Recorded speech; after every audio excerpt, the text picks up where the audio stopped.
ఈరోజు మార్నింగ్ లేచి చూస్తే 364లో ఉన్న మన సబ్స్క్రైబర్ కౌంట్. రాత్రి మన డే 1 జర్నీ ఎవరో చూడలేదని అప్పుడే అర్థమైంది. మార్నింగ్ ఒక 45 మినిట్స్ వాకింగ్ చేసినా చొక్క చెమట పట్టలేదు. అప్పుడే అర్థమైంది మన స్కిన్ లోపల ఉన్న ఫ్యాట్ చెమటను కూడా బయటికి రానియట్లేదని. బాగా మదం ఎక్కిందిరా గోవర్ధన. సేవింగ్స్ గురించి ఒకటి మాట్లాడాం కదా, మన సబ్స్క్రైబర్ ఒక ఆయన మ్యూచువల్ ఫండ్ అయితే బాగుంటుందని సజెషన్ ఇచ్చారు. నాకు పర్సనల్గా 1 మంత్ టెన్యూర్ కదా, దీవాళీ కూడా ఉంది, మధ్యలో గోల్డ్ అయితే బాగుంటుంది అనిపించింది. అందుకే 2 ఎస్ఐపి స్టార్ట్ చేశాను. ఎండ్ ఆఫ్ ది మంత్ తెలుస్తుంది గోల్డ్ విన్నరా ఒక మ్యూచువల్ ఫండ్ విన్నరా అని. బాగానే ఎక్స్ట్రా. ఇంకా లంచ్ టైంకి ఈ 3 వెజిటబుల్స్ని కట్ చేసి ఉడకబెట్టేసుకొని పింక్ సాల్ట్ వేసేసుకొని కుమ్మేసా. ఈరోజు ఫ్యామిలీ ఫ్రెండ్స్లో ఒకళ్ళది పెళ్ళి అయితే అక్కడే 2 దోశలు తినేసి వచ్చా. వీడియో తీద్దాం అనుకున్నా కానీ నా పక్కన కూర్చున్న తాతగారు ఫోన్ బయటికి తీసేసుకొని తిన్నాకిస్తా అన్నారు.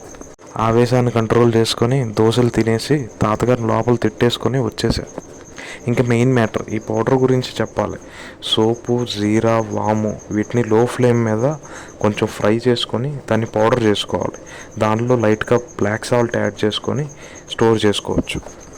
గోరువెచ్చని నీటిలో దీన్ని 1/2 స్పూన్ కలుపుకొని తాగితే ఫ్యాట్ లాస్ అవుతుందని చెప్పారు, అందుకే వాడుతున్నా. మొత్తం తీసేద్ది ఫ్యాట్.